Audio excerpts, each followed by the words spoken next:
Hi friends, welcome to single சமையல்.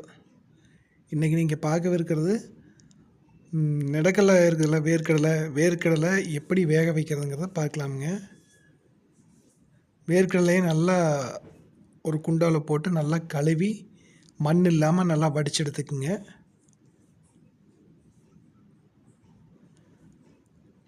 நல்லா வடிச்சிட்டு பின்னர் குக்கரில் போட்டு ஒரு அளவாக தண்ணி விட்டுட்டு உப்பு போட்டு மூடி போட்டு விசில் வச்சுருங்க.